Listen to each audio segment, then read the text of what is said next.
blue eyes open once the first dregs of sunlight hit Ino's face, stirring her from her rest. Whilst underneath her was Naruto, right where she left him. Only now, she had gotten closer to his shoulder than his chest, and he had a pillow stuck over his face as it was turned to the side, still sound asleep. I hope I'm not the reason that's there, she said while removing said pillow, lest he actually wind up smothered for real. Hey, while accidentally killing her teammate by way of pillow was worst case scenario, it wasn't her fault that a pillow just felt cumbersome while she was sleeping on his chest. The heartbeat was comforting. She was obviously more comfortable than she thought, because she had managed to intertwine her legs with his. He was never to know that, and it was lucky that he slept so heavily as she freed herself from him and got up out of bed. Because what was she possibly going to say? Something even more awkward than the practice of getting him in there last night in the first place? They still had hours before their fight, so instead of kicking Naruto awake, as was her first instinct, she yawned and opened the blinds more. That would eventually get him up, and if he wasn't up in 30 minutes or an hour, then she'd do something about it. Looking back at Naruto as the sun hit his face, Ino smiled when he cringed at the sunlight and turned over in the bed to shield it. At least you got over how weird it was sleeping with me fast enough. She then did a slightly provocative pose, not that he was even awake to see it. But then again, why wouldn't you enjoy it? I was there after all. She stopped her pose and to hold her torso in pain slightly. The day after lag of taking the injury was there in full force, and she could still feel the dull throb of the hurt that Lee had put on her. With that, she opened the door to the room and walked out to find a fully dressed and ready Shikamaru sitting on the couch, where Naruto was supposed to be sleeping, at least to the best of his memory. Hey, Shikamaru greeted, surprising Ino that he was actually awake at a very un-Shikamaru-like hour. I think Naruto might have dished us for a bit to clear his head after last night, because I didn't see him or any sign of him when I got up this morning. Oh, he's in there, Ino said, pointing her thumb behind herself into her room, with quite the pleased look on her face. He spent the night with his beloved Ino-chan. One wonderful night he'll never forget. She let out a satisfied sigh as she plopped down on the couch next to Shikamaru. He just couldn't keep his hands off me. Red quickly sprang to Shikamaru's face, as his mind dropped to the gutter almost immediately upon Ino's utterance of her statement.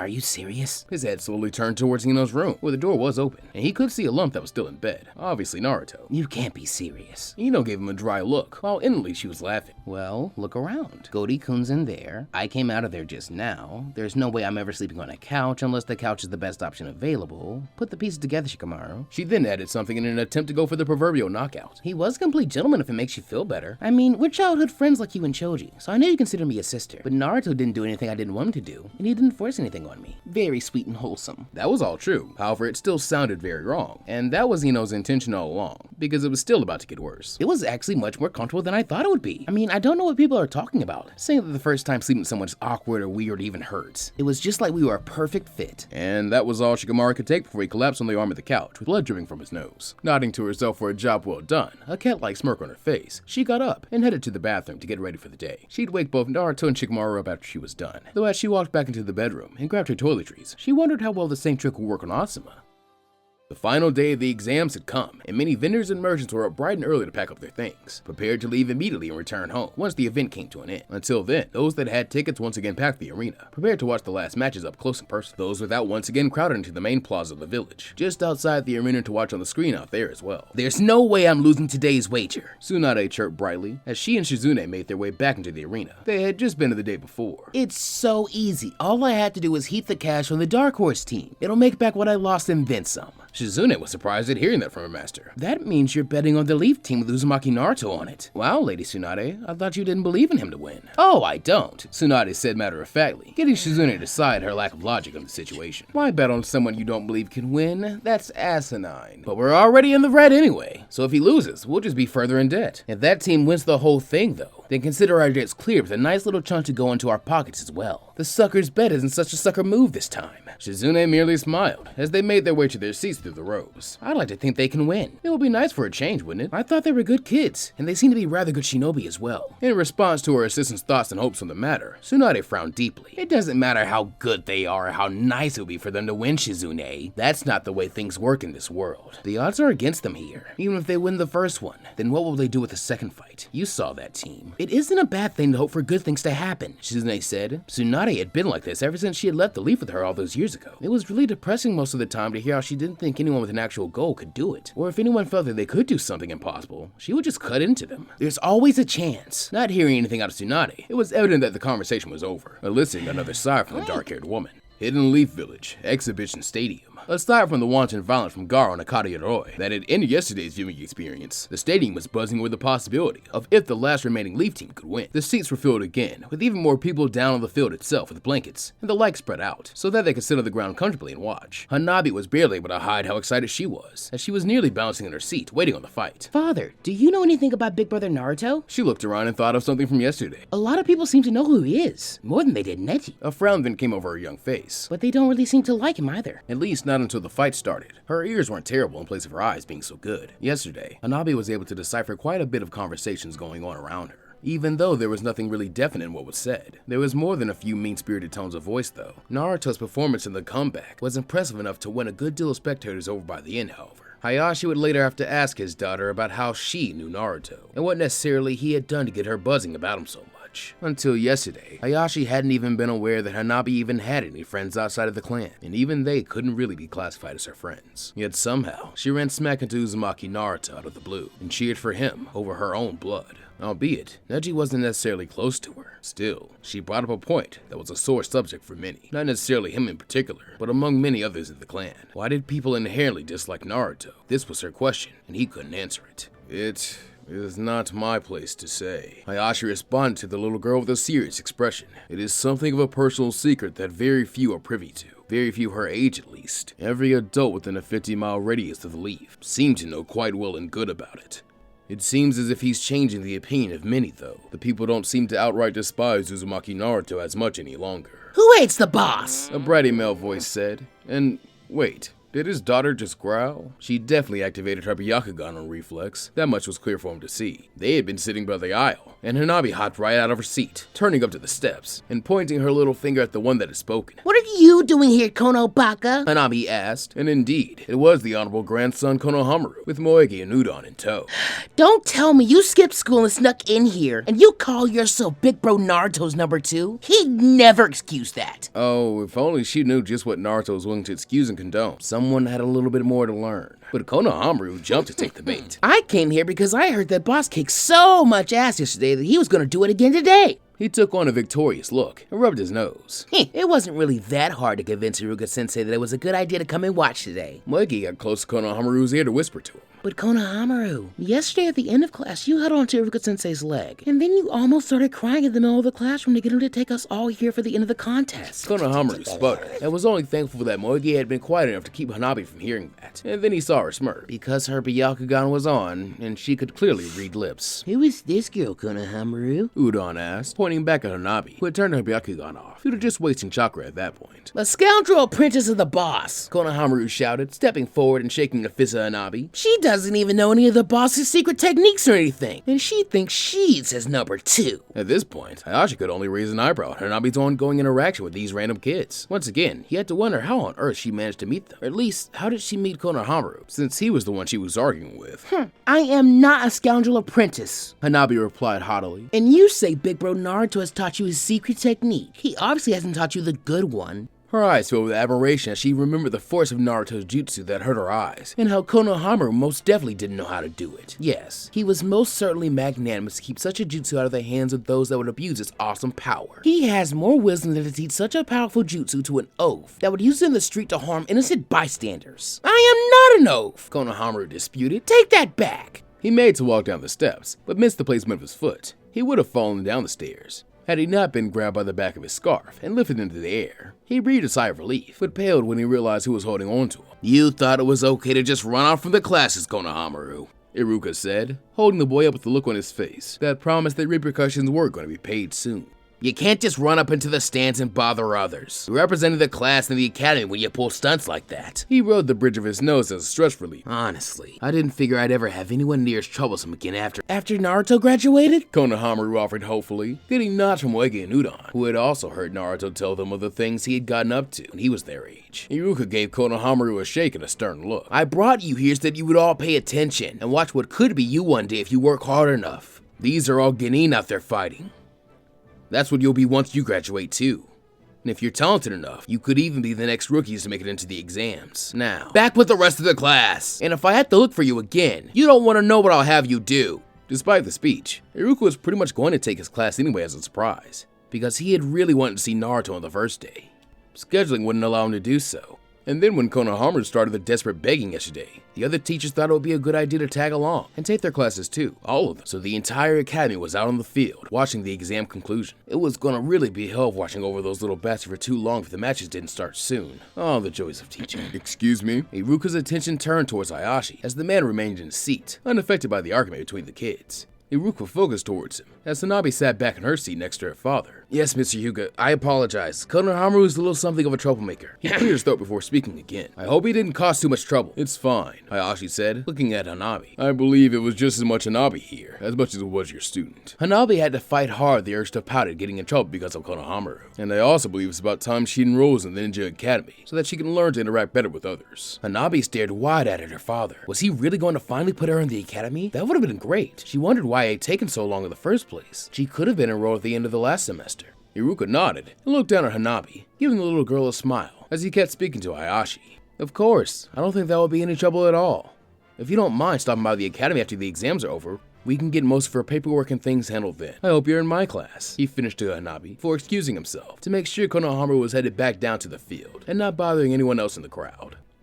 Land of Iron, Chunin Exams Arena, private VIP box. Gato didn't even know why he was still in the Land of Iron. The hits he had put out on Team 10 hadn't ended with even one of those little bastards dying miserably, and instead, the sound-getting team that had fought Team 7 failed. Still, watching Fu smash the Uchiha and the Akimichi into pace was satisfying, so maybe the fact that the second Leaf team was fighting against that girl, and her single remaining teammate that day kept him around. And hey, if they won that match too, they would just get squashed by that homicidal kid with the sand in the finals. So either way, he'd get a touch of fulfillment out of today's proceedings. You have company, Gato-sama, one of his masked hidden sound bodyguards said, knocking on the door from outside. It's an important guest. I'll be the judge of that, Gato said, as he gripped the cane he possessed with a hidden sword inside, in preparation for the door to open. What are you waiting for? Let whoever it is in already. Having already dodged death from Kakashi and his brats once before, he now had a mixture of bravery in the face of frontline odds, and a newfound cowardice for unknowns. It was strange, but at least the squads of sound shinobi that Orochimaru gave him to command as a gesture of good faith were efficient guards, good at dirty work too. Now, Gato, that's not a very hospitable attitude for one to have. That voice made Gato's blood turn somewhat cold at the sound of it, and this was supposed to be his business partner. Gato jumped up from his cushy chair and ran to the door to find Orochimaru already inside with the door closed behind him. Orochimaru, what brings you here to the exams? I thought you were busy budgeting the funds I fronted you. Orochimaru moved past Gato, delighting in the cowardice of the man, once he realized he was in the presence of his undisputed better, money or not, and it wasn't like Orochimaru himself had a shortage of it. He commandeered Gato's chair, taking a seat where the man once sat without even asking. What was he really going to do about it? Nothing at all. What can I say, Gato? It was far easier to appropriate the needs than I thought it would be, and I do love a good show. Why, are you not happy to see me here? His tone was pleasant enough, but like everything else he said, there was an air of danger to it. That's not it at all. I was just under the impression that we weren't going to meet up and speak again until the other business had been squared away, Gato said, not really caring about the loss of his seat now that one of the most dangerous men that had ever lived happened to be right there in front of him. Aren't you worried about the samurai or any of the other ninja getting wind of you being here? A laugh came from Orochimaru. Aside from you and the guard outside, there is only one other person that even knows I'm in this country, and it should stay that way. This is a private box, isn't it? Gato moved into his field of vision, nodding furiously. There isn't a problem at all. I'll merely slip out with the crowd after everything is over. Well, it wasn't like they were looking for him anyway, just trouble in general. And with all the people moving about the village, it wasn't like it would be hard for him to hide if he really wanted or needed to. Attempting to regain his composure, Gato adjusted his tie and went over to the bar section of his box to get himself and Orochimaru something to drink. Well, it's good that you're here anyway. I've come across some opportunities for your village to get more work. It's something I thought you'd be interested in, so I figured, why not bring it up to you next time we saw each other? Do tell, Orochimaru said. Despite his sarcastic, apathetic response, it couldn't be said that Gato didn't know his way around a deal. And if he was stupid enough to double-cross him, it wasn't like Orochimaru was going to venture out for anything other than his own direct interests. The man would be dead before all the chips even fell. Gato had little to nothing on the hidden sound anyway. No info on any bases or anything. The Mizukage's manpower is starting to run dry, Gato said, as he brought Orochimaru the glass that he had been pouring over at the bar. His little civil war is costing him way more than he's gaining by trying to kill bloodline users. They're picking him apart from the shadows, since open war would still be outright suicide. It seems he's looking to outsource since the losses are starting to pile up. There are so many islands in the Land of Water, and they're difficult to find. Bloodline users. Orochimaru thought with a shine in his eye that Gato couldn't see. I'll take that into consideration, Gato. Thank you for the input. If he found a way to get the Mizukage to allow him to lend assistance, then he would have free reign to capture any bloodline users his forces wound up coming across in the Land of Water. Maybe he could even find another gem like Kimimaro. The possibilities for advancement in this situation were massive. It wasn't just something that he could ignore. And aside from that, he needed allies and pawns. The Kazekage wouldn't even let him close enough to hear him out. Competitor's box. Stop doing sit-ups and calm down, Naruto. Shikamaru said from his place on the bench, as Naruto was banging out set exercises non-stop for no apparent reason. It was as close to having a strategic conversation with Rock Lee as Shikamaru figured he would have anytime soon. I never thought I'd say this, but I don't think you have the room to be wasting your energy today. The second his eyes opened and his foot hit the floor that morning, Naruto was on and buzzing. It wasn't a panicked or nervous thing. It was more like time was rolling by too slowly for him. So he made up for it by keeping himself busy with random things. And while the fallout from Ino's joke on Shikamaru slowed him down for 10 minutes so that he could clear his name and explain, something that was way easier when Ino's laughter could be heard from the bathroom, he had pretty much been like that all morning. I'm warming up, Naruto said, refusing to stop. I think you're about as warm as you're gonna get. Shikamaru quit to return, holding his hand out. Did you do what I asked you to yesterday? Instead of getting a verbal answer, Naruto tossed a scroll from his windbreaker pocket at Shikamaru. Excellent, but we gotta get far enough in this for me to actually think of using it. Naruto stopped doing sit-ups and turned to face his lazy friend. Hey, why are you still with us going into this thing? He asked. I mean, isn't it too much trouble in your mind to keep fighting, even though you know who we're facing? Shikamaru was watching the same matches that Naruto saw. He more or less figured that he would have opted out of fighting at all, or tried to convince one of them that they didn't need to go any further. You'd normally be right, Shikamaru remarked, gesturing his head over to the other side of the room, where the sand team stood. But I'm not the one being threatened with a sandy death over here. It's you. I'll manage. He then frowned thoughtfully about something. Just remember what I said yesterday. Don't be stupid. And if you get stuck somewhere that you can't get out of, just surrender. Fine, Naruto grumbled. Promising to surrender implied that they would lose, and they weren't going to lose. Thus, Shikamaru's request held no weight or importance. At least, that was the way Naruto was looking at it. He'd better surrender now then. Fu appeared in the doorway of the room, leaning against the frame with her arms crossed over her chest. Her hands were still bandaged from the burn she had suffered yesterday, but at least outwardly, it didn't appear to bother her any. Because otherwise, he isn't going to be able to get out of getting himself hurt by me. Shikamaru raised an eyebrow at her. I thought you said you didn't want to fight in this thing in the first place. Why are you still going on now that What's-His-Face is dead? Maybe if he could get her to quit without ever even fighting her, things would be way easier. An unmotivated opponent was an easy one to overcome. Because even if he's dead or not, Fu stated in return, it doesn't matter. People are still watching me. And if I stop fighting now, I'll be in major trouble with the village. It's my job, the only job they want me for, to beat down everything in the Hidden Waterfall's path. So sorry about your luck, but me quitting without fighting to win first isn't an option. She then turned to head down to the field, when a comment stopped her. Good luck! She turned to see Naruto extending his hand from the ground towards her. You really don't seem as bad as you make yourself out to be, so just good luck. Hopefully some of us get promoted from this. Honestly, he'd settle for all of them not being dead at the end of it. That would be great for him. Fu just stared at the outstretched hand before shaking her head. You really want me to break that hand, don't you? She then returned to walking back towards the stairwell to head to the field. Naruto sighed as he rolled his hand back. He figured it wouldn't be as easy as trying to assure someone like her that not everyone was out to get her the way she seemed to believe they were. And the fact they were about to fight didn't make it any better either. It was almost like Haku and Zabuza all over again, except this time, it wasn't an ambush that they would be getting in return. Come on, Shikamaru said as he got up from the bench. Let's go wait for Ino by the bathroom and get this over with. Reluctantly, Naruto got up from his place on the ground to follow. Are you nervous, Hyuzen? Onoki asked the Hokage, as they were once again taking their seats in their own section to watch. Your kids have big trouble coming their way, you know. They might just end up like your other rookie teams that had to fight the girl from Waterfall. If he was being sniping about it, it was probably because the news broke that Naruto had wound up killing one of the Stone's Genin in the first round. Excuse him if he was a little sore at the loss of a Genin that had made it so far in the exams. That team is full of more surprises than you know, Onoki.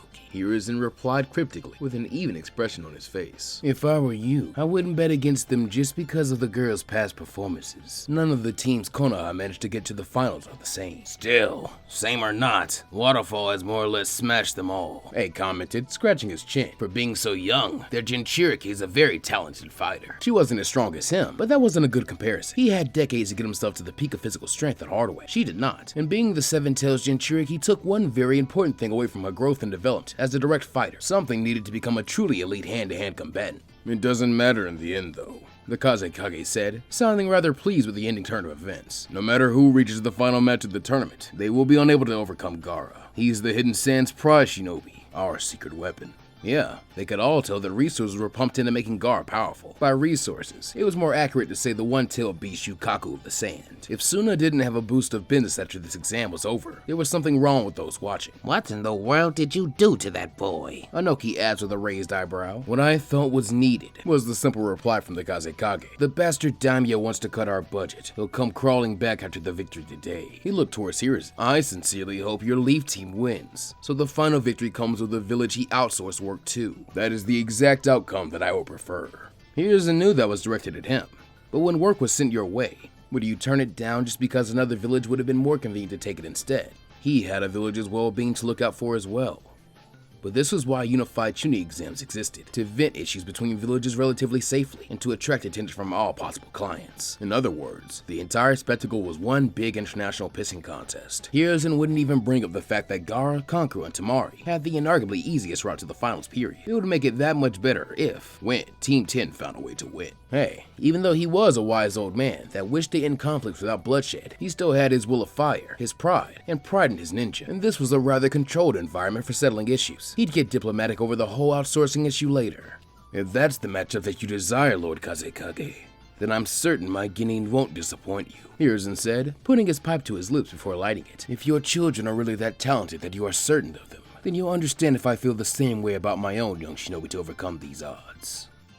On the field, Waterfall team picks the coin toss. Heads or tails? Seka asked, holding said coin out, preparing to flip it in the air. Tails, Fu said, watching intently as the coin was tossed into the air. A smirk came across her face as it hit the ground, tails up. One-on-one matches. That way, she could pick them off one at a time. With Doribo being gone, she couldn't sit back any longer and let him fight to cover up her disenchantment. Even if she didn't feel like it, she would have to or else. I'm first. Oh, I suddenly turned to Hoyuki, still bandaged up from the beating injuries he had suffered from Choji just yesterday. He had a stern look on his face, his visage set in determination, as he stared down Team 10. I want to fight first, Fu. He looked at her, choking back his fear at the jinchuriki girl. Can I fight? Her orange eyes just stared back at him, before she shrugged and started walking towards the competitor's box. If that's what you want, I don't care. I'm in no hurry. Just don't embarrass yourself again, cannon fodder. Everyone can see you and pay attention one-on-one. Before anyone could say anything else, Shikamaru grabbed both Ino and Naruto's shoulders and pushed them back while simultaneously walking forward. I guess I'll fight you then, Shikamaru said, rubbing the side of his neck. Hoki nodded and set himself in a ready position, while Shikamaru stood there with his hands in his pockets. While looking casual, he was still more than ready to go. If it's one-on-one, then there's no reason for Naruto to waste a single bit of chakra until Fu fights, Shikamaru thought to himself, as Naruto and Ino gave him pats on the shoulder for support. And Ino's still hurting from yesterday, so there's no way either of us would let her fight anyone one-on-one in her condition. She's definitely not back at 100% yet. Even though one couldn't see through the bandages that she kept on her body, the way Ino moved around in the morning showed that she was still hurt, even if she was able to effectively hide it in public. It was why she had been in the bathroom for so long when they had been in the competitor's box, so that she could double or triple wrap her body. Anyone paying attention that was accustomed to Ino's normal style of dress could see how thick the wrappings were from normal. Seka stood between the two of them, while Shikamaru stood a distance further than normal from Hoyuki, but the waterfall Genin didn't seem to care one way or another. Are you both ready? Seka asked, getting a pair of nods from both Genin. Semi-final round matchup, fight 1, Nar Shikamaru of the Leaf versus Hoyuki of Waterfall. Begin! For a moment, the two just stared at each other. Shikamaru was doing so in an effort to size the seemingly underwhelming Taki ninja up, but he couldn't find anything really threatening about him. He was just a normal, unremarkable Genin. As the match began in the Zen Garden, Hoyuki immediately made his way to the top of one of the rocks and looked down on Shikamaru. Instead of taking Shikamaru's lazy outlook the way he should have taken it, as Shikamaru just being Shikamaru, he took it as Shikamaru's opinion on his performance in the finals, taking physical form in his expression. I know I'm not the strongest guy around. I'm not even close to being the strongest Genin in the hidden waterfall, but I'm sick of looking pathetic. I'm not gonna make our village look pathetic anymore. Shikamaru raised an eyebrow, as from his jacket and shirt, Hoyuki pulled out a filled vial with some kind of liquid. What exactly is that? Hoyuki had a nervous smile on his face as he held the vial up. I heard that this stuff will kill you if you take it, but the power boost is amazing. You'll lose your lifespan equivalent to the amount you take to go with the power boost you get though. Not good, Shikamaru thought, palming his face as he knew there was some kind of catch to fighting this guy. Why me? He tried to stop him in some way by throwing a kunai at Hoyuki to get him to drop the vial, but all he did in return was drink the water just as Shikamaru threw his weapon. Fuck. He then proceeded to tactically retreat, because after dealing with Lee's 8 gates and seeing Fu's power-up, he didn't particularly want to wait around and see just whatever Hoyuki took would do to him. Chances were, it most certainly would not be in the best interest of his personal well-being. Once Shikamaru's kunai flew at Hoyuki, he downed the entire vial of fluid in one gulp, and his chakra seemed to explode and cloak his body, protecting him from the lazily thrown weapon. You might actually be a better ninja than me in reality, but with this water, it won't matter. If I can win at least one fight, then I can save some face here. He knew that Shikamaru had run away and jumped from his rock in the direction that Shikamaru had gone, landing on the ground and running towards the Nara, who had made surprisingly good progress on dashing towards the barren section of the field. Oyuki seemed 3 times as fast as before, as he tried to close the distance on Shikamaru, before stopping and realizing something once he got close enough to see. It's just a clone? He turned around to find Shikamaru's shadow barreling across the sand at him. In response, he leapt to the side and evaded the jutsu to the best of his ability. Come on! I don't have time to play hide and seek with this kid! When his power ran out, he would fall hard. Thus, he needed to eliminate Shikamaru in a hurry. The shadow recoiled back into the depths of the Zen garden, and Oyuki realized that the shadow did nothing but trail along the ground. It was the only way he had ever seen the jutsu land. He jumped up onto the nearest rock in an effort to stave off Shikamaru's shadow until he could locate the younger ninja to defeat him. In reality, though, Shikamaru had pulled a Naruto and took to hiding under the sand. He made a regular clone as a feint to occupy Yuki's attention, and then carved himself a hole underground to hide in like a sand rat, burrowing around to keep tabs on his powered-up opponent and test for openings. I hate my job, he thought to himself as the sand in his mouth continued to annoy him. He had his eyes on Yuki, though, and that was what mattered. Does he think my shadow only works on the ground? There wouldn't be any other reason that he was standing up on top of that rock as if it were a buoy in the middle of the ocean. Come on out already and fight me! Oyuki said, as he formed 3 hand seals before a whip of water formed in his hand. Or else I'll make you come out if you still want to hide! He cracked the water whip against another rock, leaving a deep gash in it where it had hit. Yeah, because that was going to make Shikamaru want to stop hiding. The comforting knowledge that he was going to get hit with a whip that could leave a scar on a rock once he came out. I don't think I will, Shikamaru thought to himself from under the hiding spot in the sand, as he manipulated his shadow into striking towards Yuki once again. The young man saw it coming right towards him, but noticed it stopped the moment that it hit the bottom of the rock he was standing on. A smirk came to Yuki's face at the sight of the stopped shadow, and it got even bigger once he realized that it was connected to Shikamaru himself. Hence, he could use it to find him directly. He could see where it emerged from the sand, and raised his water whip to give Shikamaru a lash with a chakra-constructed weapon. He then froze in mid-swing, however, for absolutely no reason that he could think of. A lot of good that big power-up did you if you don't even have anything to back it up with, Shikamaru said, standing up out of his spot in the sand. The shadow sent that Yuki could see taking a hold of him. In order to let Yuki see the way that he caught him, the lazy genius turned his head to allow him to see that Shikamaru had stretched the shadow back around the width of the Zen Garden's rocks. You totally blew your wad before there was even a reason to. I don't even think you're strong enough to break this jutsu. Damn it! Yuki thought, as he couldn't budge an inch no matter how hard he struggled. Even after that, it was still child's play for this guy to catch me. Was he even trying? Is he some kind of monster too? Maybe. If you had crazy Rock Lee level physical skills to begin with, you could break this. Shikamaru continued, scratching his head. But you aren't anywhere near as good or as fast or as strong as he is, so whatever you drink to make you stronger is pretty useless in the end.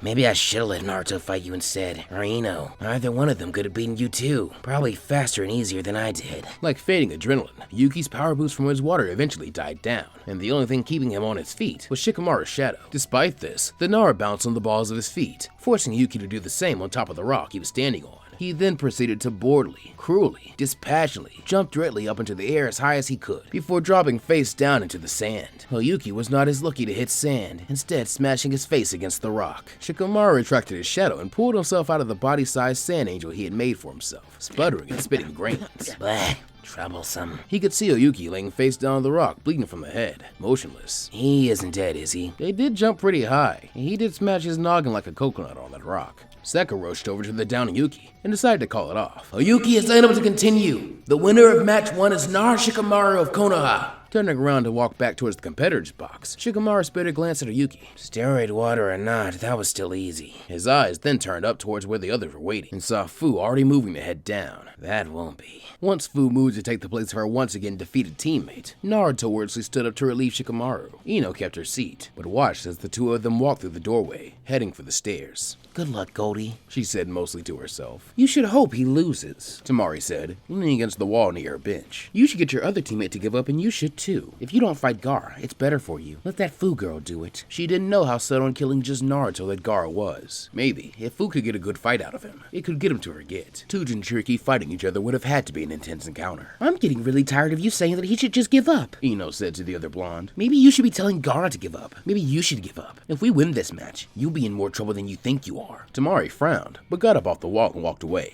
I was trying to help you out, but if that's what you think. If this girl was really dumb enough to think that they had a chance against Gaara, then it would be her funeral. I thought you'd kill me if I got close to you, Naruto said, as he and Fu descended the stairs to head towards the entrance tunnel. He was lagging a few steps behind her, as she was in the lead on the way out. We're headed out to the field to fight.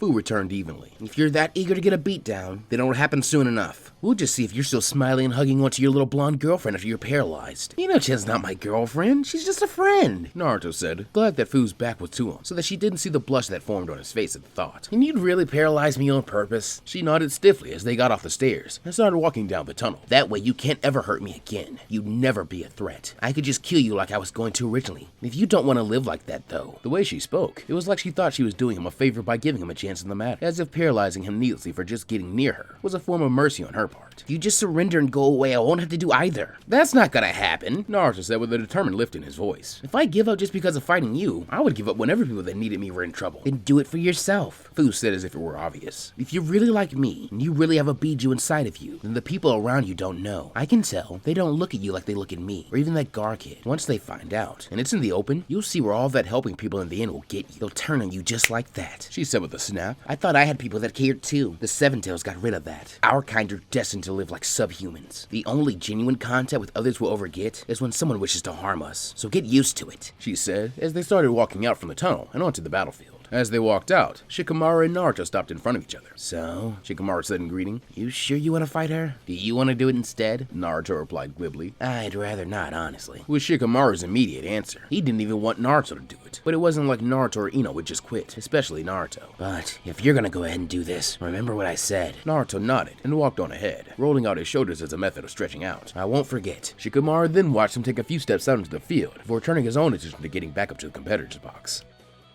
In the crowd, Asuma was steadily chain-smoking to calm himself down somewhat. One-on-one matches didn't bode well for the health of whoever was going to fight Fu, and he wasn't fool enough to think that it would be anyone other than Naruto. The kid seemed to have a self-destructive sense of honor that was hard to break. He was proven correct when he saw Shikamaru and Naruto switch out. A sigh came from the man as he placed another cigarette in his mouth, prepared to light it, when it was snatched from him. He turned to the side to see Kurenai, taking the seat next to him along with her students, including Kiba, though his head was thoroughly wrapped in bandages. Hey, Kiba's up and about after just yesterday? He was just stubborn about it, saying that he wasn't going to miss those lazy idiots of yours fighting in the semifinals, Kurenai said, with a frown directed at her canine-compatible student, who just grinned at her. She looked down and saw the cigarette butts littering the floor. Stressed? Nope, just a nasty craving, Asuma said dryly, as Naruto marched over towards Fu in the field, in order to meet on the still ruined bridge that had been torn up yesterday. Where's Kakashi and Guy? Kurenai noticed how Fu noticeably tensed up the closer Naruto got, as she answered Asuma's question. Neji's awake and doing well, but Lee's muscles still need time to heal and treatment before he can think about moving around. Choji's awake and eating, but Sasuke's still being kept under because of the pain he would be in if he were awake. Both of them are with their students. Asuma let out a noise of understanding. I rather like being the only leaf joint without a brat stuck in the hospital for something. I hope it stays that way today. He tried to place another cigarette in his mouth, only to get it taken away too. Oi! He stopped his attempt to argue when he saw the stern look in Kurenai's lovely red eyes. Kiba is sensitive to smells, and I'd rather you didn't give him a headache with your lung poison while he's recovering from a head injury, Kurenai said, crushing the cigarette in her hand to get a furious set of nods from Asuma. The verbalization of a whip cracking from Kiba got both Asuma and Kurenai to glare at him, to more or less tell him to mind his business. Hinata turned her Byakugan on to get a better look at Fu. She wondered if what she saw yesterday was really true, as her advanced eyes stared at the jinchuriki girl in the field. Hinata could honestly say that her eyes weren't playing tricks on her yesterday during their match. In addition to the more intense than normal chakra Fu had running through her system, it seemed to permeate every inch of her being, not just through her chakra pathways, but also her bones, muscle, and skin. Turning her eyes to Naruto with a small blush on her face, she let out a small gasp.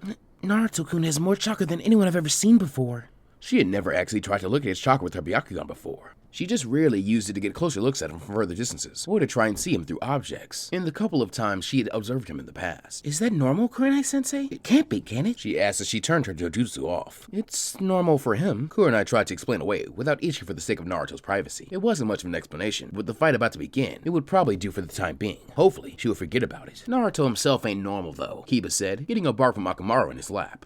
But if he gets tagged by that food girl when she decides to get serious, he should just lay over and stay down. One punch is all it would take. He had heard what had happened to Team 7, and counted himself lucky that he had actually lost quick on the field. Ready to face the music? Fu asked, standing at the ready to defend herself. She was there to make Taki look good. Any less than actual effort, and she would wind up paying for it later, once it was time to leave. A part of her wanted to show Naruto just why her belief in herself as a jinchuriki was better than his. The way hers was set up, she would never get hurt again, because no one would ever get close enough to do it without paying the price first. He was setting himself up to be hurt intentionally, the fool. Pray to Kami that you wake up again after I'm done, and if you do, that is with all your body parts operating correctly. Naruto didn't say anything. as he looked towards Genma and nodded that he was ready. Good luck, Naruto. You're gonna need it. The Leaf Proctor thought to himself. Semi-final matchup, Fight 2, Uzumaki Naruto of the Leaf versus Fu of the Waterfall. Begin! And with that, he got himself out of dodge. Naruto immediately drew a kunai and threw it at Fu. However, all she did was let it bounce off herself without even moving.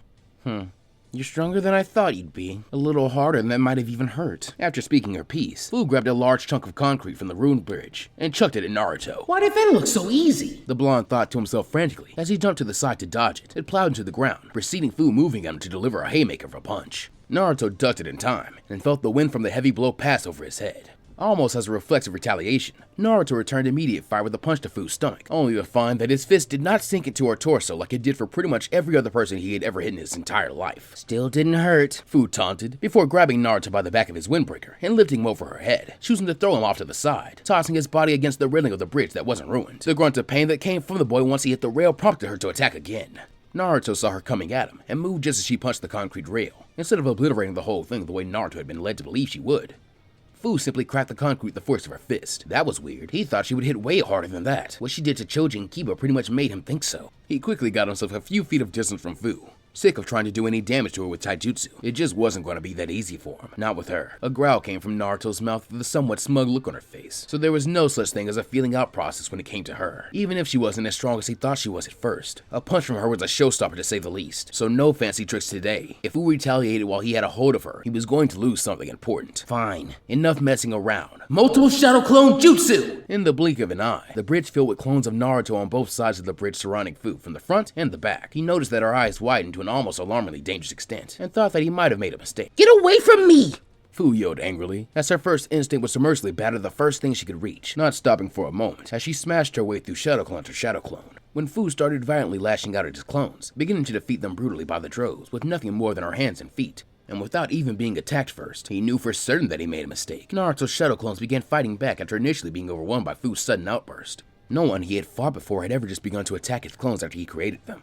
Assaulting them right off the bat was definitely something new, and she effectively managed to rid herself of a good drove of them before they got with the program. Even then though, each hit they landed did nothing but seemingly make her madder. The original drifted in with his clones, and eventually maneuvered close enough to deliver a hard jumping axe kick that planted itself right on Fu's shoulder and collarbone. Under normal circumstances, that was a fight-stopping move, yet it did nothing to her, and he was just lucky that one of his clones was aware enough to substitute with him, before she backhand swiped him out of the air to rid herself of that pest as well. It was actually just like she was swatting flies, and that just made Naruto as mad as Fu seemed to be dealing with the clones in the first place. He made his hand seal again, and created dozens more to take the place of the ones he had lost. They charged right into battle against Fu, and began to slowly mob her, until she wound up buried under a multitude of clone bodies that seemed to pin her beneath them in a random dog pile. As the original ran up to the pile, it was revealed that it wasn't so random when he reached into it and grabbed the legs of one of his clones. Snorting like a bull tasked with a heavy burden, he forcefully yanked that one clone out of the pile, only that one clone was connected to another one, and vice versa, and so on, until all the clones were revealed to be holding onto the legs of another. The momentum that Naruto had managed to generate dragging all of his clones out of the pile assisted him greatly when he spun around in a direct 360, managing to spin the entire mass of clones like a huge whip. You had those wings last round. Well, let's see how much your little smartass really knows about flying! He yelled, as the whip of clones would end up into the air, holding onto the ankles of Fu. Clone chain body slam! Naruto rounded up, slamming his entire mass of clones along with Fu off the bridge and into the moat, dispelling them all and sending her into a resounding crash that sent water flying high into the air. Yeah! Believe it! He shouted as the water from the crash fell all around. So, did you feel that one or what? He then collapsed against the railing and shouted at the effort it actually took to haul those damn clones into the air. Kami, that fucking hurt. His arms felt like they were on fire. The Raikage could only blink at the form of attack he had just seen from Naruto on the field.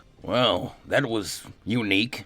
He wasn't going to say that he liked it out loud, even though he really did. Honestly, if he had access to clones like that, he probably would have thought about stealing that move for himself. Maybe he and his brother could work out some form of that move that worked for them. He and let out a chuckle, even in the serious atmosphere of the battle currently underway. He's a rather unique shinobi, Lord Raikage. Naruto ripped the sleeves off his blue long-sleeve undershirt to rub his arms in order to get the burning feeling out of his muscles. I think I've got a hernia. What's a hernia? He mused to himself absently. His intelligent thoughts were cut off, however, when from the water behind the railing he was sitting against flew up in the form of a mini tornado that quickly dispersed. Oh crap, here we go. Naruto jumped back to his feet and turned around to see Fu slowly floating up to eye level. Obviously, her chakra rings were sticking out of her red cylinder on her back, and to go along with it, her thin green aura of chakra was visible. That actually hurt, she said, her now glowing green eyes staring at him in the glare. Sorry? Naruto said, standing in a retaliatory stance with a look of confusion on his face. You will be. Fu said, before swiftly flying forward, delivering a punch that Naruto barely got his arms to block to the best of his ability. Eraser blow!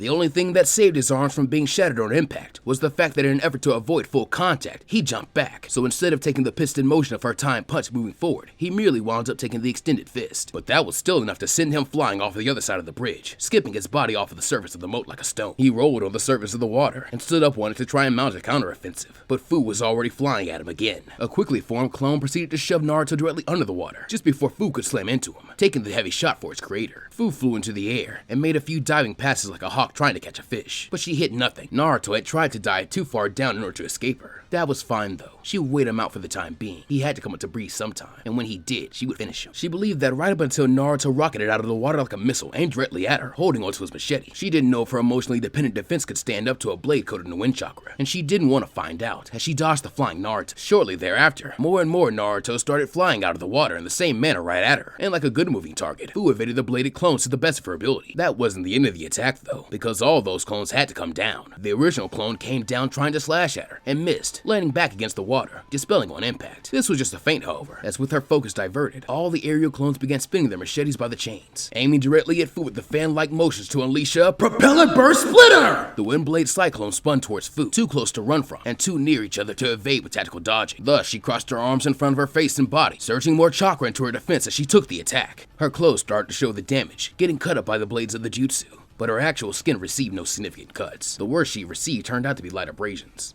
However, it wasn't over yet. While Naruto thought that last attack would send her further down to the water, it didn't matter in the end, because tons of clones pounced from the water and latched onto her again tightly. Stop that! Let go! Fu yelled, thrashing about as more and more clones grabbed onto her, starting to weigh her down. I said let go of me now! I'll kill you, do you hear me? She shouted frantically, as her wings couldn't support the weight anymore, and began dragging her into the water, causing her to panic even more. Eventually, she was submerged completely, and bubbles floated to the surface before no motion was seen at all. The water was still for a few moments, before another swift tornado of water formed from the surface, and Fu flew back up with a shout of anger. Her drenched form flew high into the air, making a massive amount of hand seals before dropping back down to the surface of the water. Die! Water style! Great waterfall jutsu! The water from the moat began to surge up in the form of a hard wave that lifted up and slammed into the bridge, breaking even more chunks away from it than yesterday. And along with the wave that hit the stone bridge, there was also the body of Naruto that did so before dropping to the water. Laying on his back, he gasped desperately the force he had just slammed into pure stone with, back and skull first. Naruto shakily dragged himself up to his feet on the surface of the water once again, slowly bending himself up straight, audibly cracking his back as he did so. Fu flew down again at him, forcing him to jump back and dodge her dive bomb. But from the spray of water that resulted from a crash, she came out at Naruto attacking hand to hand again. Despite the pain running through his back, Naruto reached for his machete, but Fu stopped him from ever drawing it by holding his wrist, and venturely trying to crush it. In response, Naruto gave her a headbutt, but it wound up hurting him more than it hurt her. An offended look due to his brazen attempt to harm her quickly gave way to a smirk on Fu's face as Naruto staggered back, stunned at the solid bash of his head against her harder one.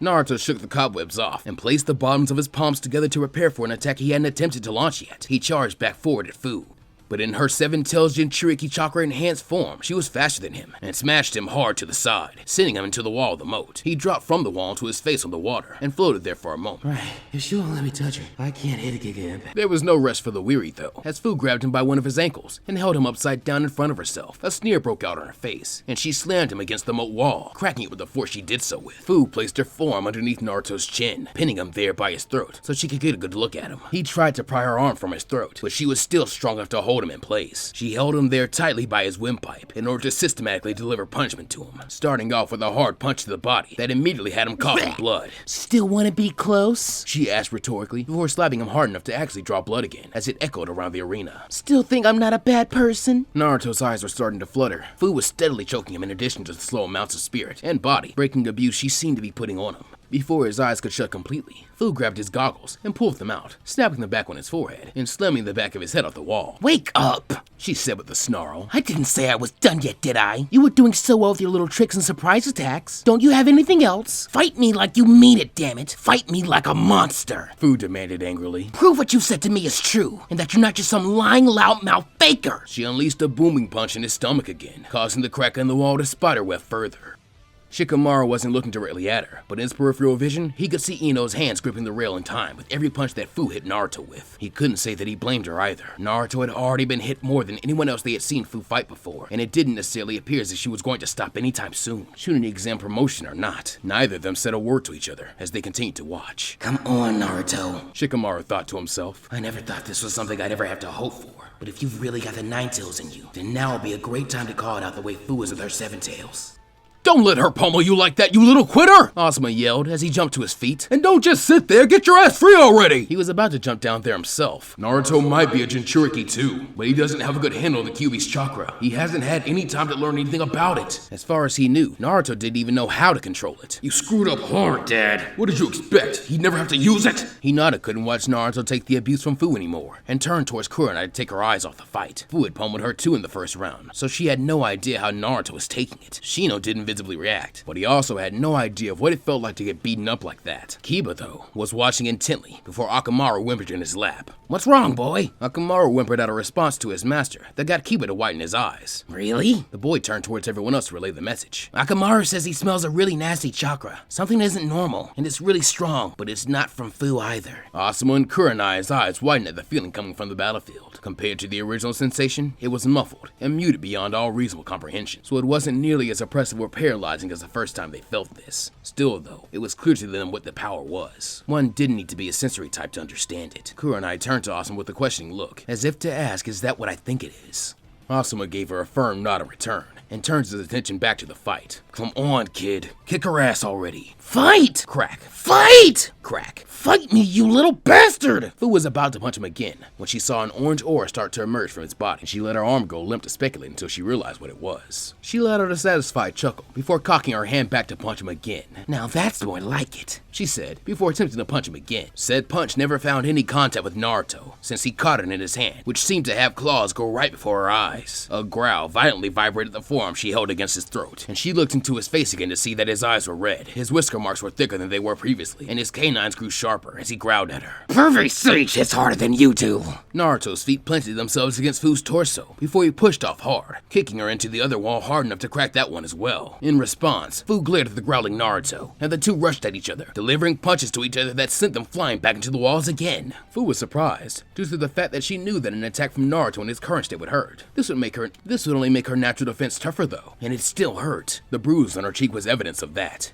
You hurt me again, she said in disbelief, before gritting her teeth in anger. You hurt me again! No one had ever harmed her more than once. She never allowed it. Naruto had done it twice. And I'll do it as many times as you like, Naruto said, rushing at Fu to deliver another punch. Fu flew back out of his range, but a shockwave from the attack flew towards her and shoved her backwards again as if she had actually been hit. She saw him coming to attack again, and this time her defenses were tough enough to walk through the shockwave, allowing her to grab hold of his fist. With a firm hold of Naruto's hand, Fu took off in the air before simply throwing him away from herself, sending him careening into the forested section of the field. Fu landed on the ground and began to walk through the forest to the spot where she had thrown Naruto. You did it twice. No one's ever done it more than once, she said, almost trying to convince herself that it had happened. The waterfall doesn't really have anyone strong enough to hurt me. Not anymore. Those weak bastards can't do it.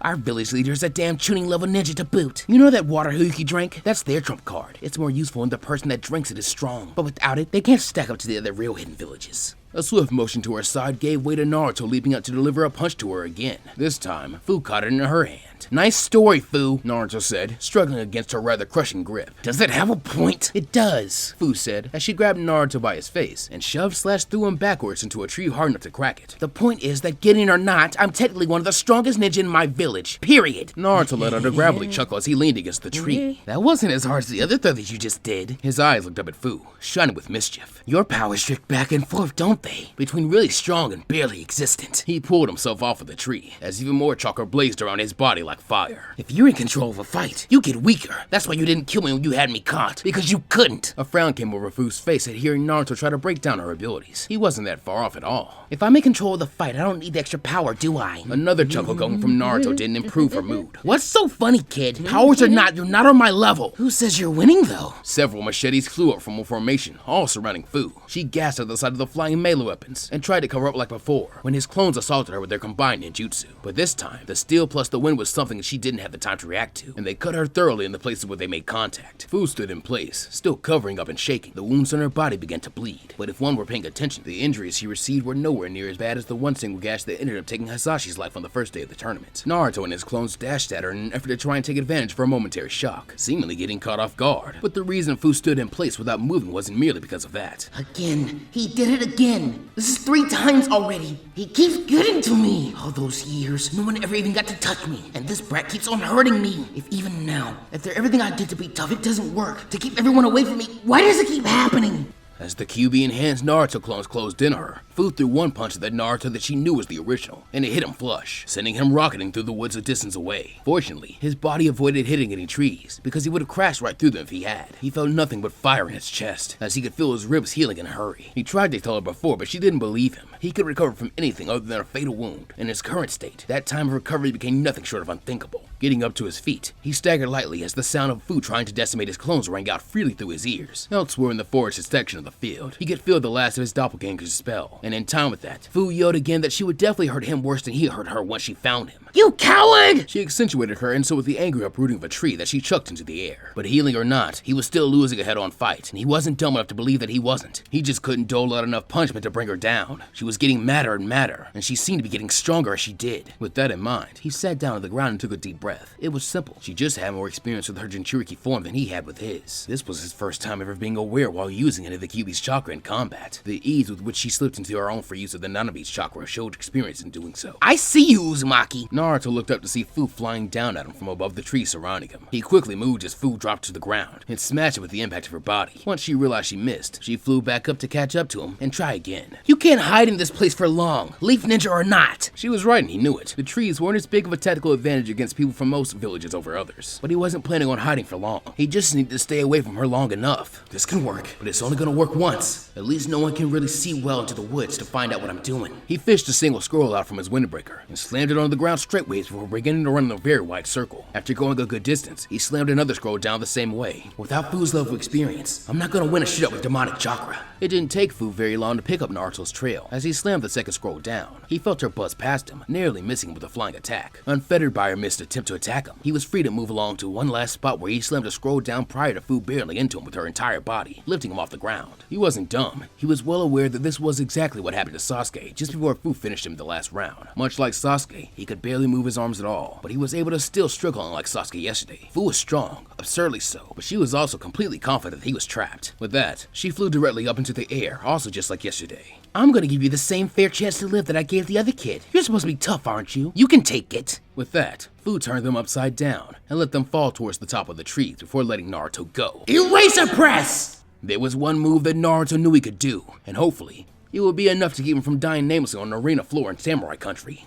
A loud roar came from Naruto's throat, and with wind chakra, formed a wave of pressure that softened his landing more than considerably. He still hit the ground harshly after being cut with the branches and debris marring his face, and marking him up, but better to hurt than to die. As dust obscured him, he could hear the hum of Fu's chakra wings over the sound of the crowd wonder if he died on impact, and decided this was the best opening to finish this he was going to get. He flipped over from his belly onto his back, and sat up with a groan, cracking his neck unhealthily to the side. He doggedly spit the blood filling his mouth due to lagging internal injuries, and placed his hands together. Tora, mi, inu, saru, ushi. Naruto said in time with the hand seals. Performing with the hand seals was more of a cumbersome exercise with the claws hindering what he was used to. Brute force was definitely what he was meant for when using the Kyuubi's chakra, but it was too late to switch up then. At that moment, he saw a glow from the forest, and saw Fu walking towards him slowly.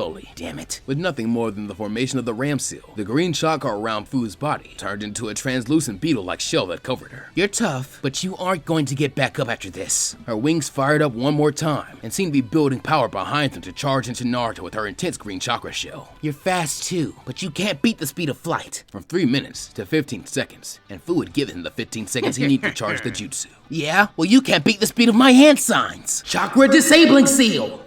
Hidden Leaf Village, Exhibition Stadium. 15 seconds! Jiraiya exclaimed suddenly, alerting Homura and Koharu from their nearby seats in the balcony. The little bastard got it down to 15 seconds already. He never told me that. I knew I was an awesome instructor, he bragged to the Konoha elders. Land of Iron, Chunin Exams Arena. Under the cover of the trees of the forest, the ceiling array spreading out over the 50-yard circumference directed for the jutsu. As soon as it took hold, the pattern momentarily formed on Fu's body, so fast that she didn't see it. Fu's attempt to build up chakra to rush Naruto in a show of blinding speed and crushing force came to an abrupt end, as the chakra exuding from her person just gave out, and she fell from her hover onto the ground. Part of her wondered what had just happened to all of her power. She was about to turn him into a smear on the forest floor, but she lost it all in a heartbeat. Then, she realized that she had actually felt that fall. The little minuscule 3-foot fall to the ground had hurt. That little revelation caused her to abruptly jump right back up to her feet and look at her scuffed knees. I don't get little baby injuries like that. What the hell did he do? She looked at Naruto with a glare as he got up from his seated position.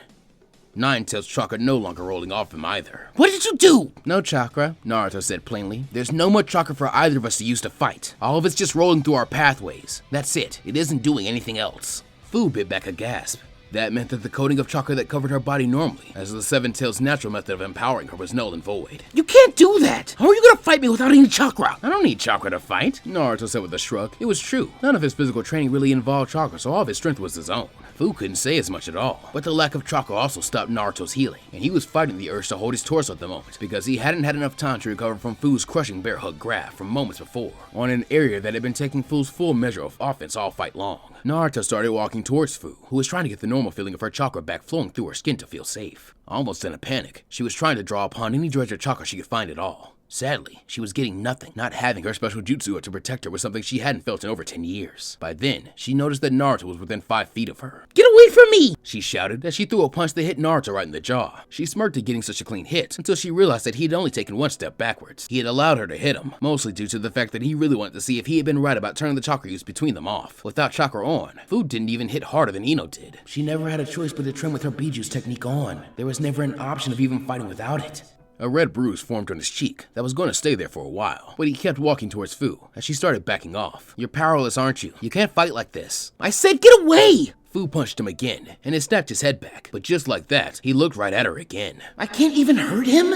Having the shoe on the other foot was a very unnerving experience. Still though, she tried to throw one more punch that wound up being blocked. Naruto sniffed slightly before blood started dripping from his nose. Do you really think I'm gonna kill you now when you can't even fight back? He didn't come off as that sort of person, did he? Fu didn't even carry weapons with her. She just fought using her body, and her jutsu to turn nearly invulnerable. Yes! Fu exclaimed, still looking like she was ready to do what she could to defend herself. I'm not like you. I'm a jinchuriki. You just want to be one of them, don't you? If you kill me, they'll cheer, and you'll be one of them, until they find out what you are too. But they'll turn on you too in the end. We don't get peace. We don't get real care. All we ever get are people that want to use us or hurt us. He could have killed her, or knocked her out. He probably should have. Anyone else would have without even thinking about it. But it had been said before, last night even. He wasn't fighting for the sake of the exams at this point. He was trying to prove a point, and he knew what he was trying to prove at last. And so before Fu's slow reaction time could take notice, he grabbed the older girl and hugged her tightly, ignoring her best attempts to overpower him and free herself. What are you doing? She said lowly, more in shock than anything else. What do you have a knife to my back? Are you holding me for one of your clones to kill? What are you going to do? Nothing, Naruto said, holding back the blood welling up inside. Man, he was never taking the Nine-Tails healing factor for granted ever again after this. It's just a hug. I'm not gonna hurt you anymore. There's no reason to. You can't beat me the way you are. You're lying! Fu yelled at him, shaking her head desperately. There's no such thing. I'm not normal. I don't. She stopped struggling and started shaking in his grasp. Why would you just kill me? That's what's supposed to happen. That's what they always said would happen if I was ever caught off guard again. You're from an entirely different village. You're supposed to be my enemy more than anyone else. So why are you even doing this? I don't know much about how they treated you in Waterfall, but you're not a bad person, and you're an amazing kunoichi, Naruto said confidently, as he could feel all the fight leave her body. You're just scared, but not everyone in the world wants to hurt you. Give someone a chance and you might be surprised.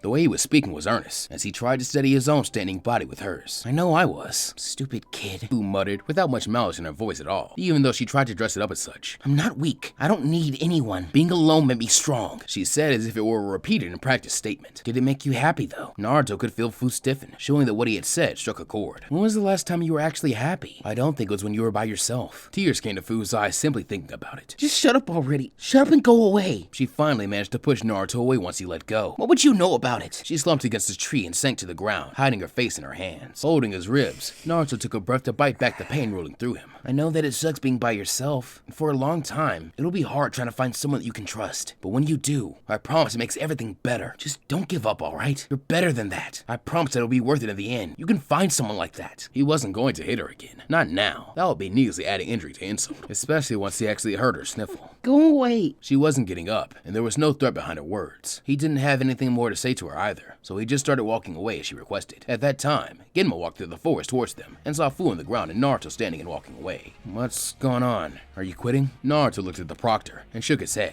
If she wants to keep fighting, I'll do it, but I'm not kicking her while she's down. Not right now. He didn't want to say that she was powerless. He just wanted to get out of the range of the seal array before he blacked out from internal bleeding, so that the QB and him could get to work healing him.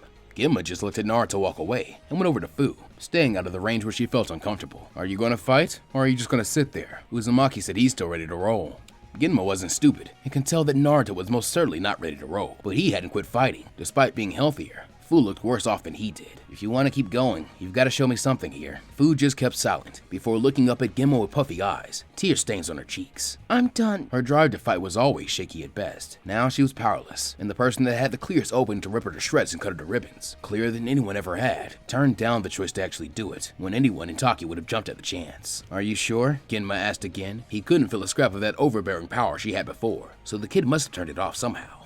However, Fu never responded to his question, giving him all the answer he needed in this instance. One-sided inaction was grounds for surrender, and she had refrained from continuing on long enough to qualify. Thus, he turned and left Fu in the forest area, as he headed back out into the open where everyone could see clearly, beginning his announcement of the fight before he reached the edge of the woods. Fu has chosen to surrender. The winner of match 2 is Uzumaki Naruto of Konoha, and the winners of the semi-final round and advancing to the finals are Uzumaki Naruto, Nara Shikamaru, and Yamanaka Ino. After the announcement, he wondered why the crowd wasn't jeering, something. Then he heard a dull impact off the ground. As he made it outside, he saw Naruto laying face down in the dirt, and understood why. Oh, well that sucks. You alright, kid? No response. Yeah, you're not alright, Genma said, the toothpick rolling in his mouth, as he waved the medics over.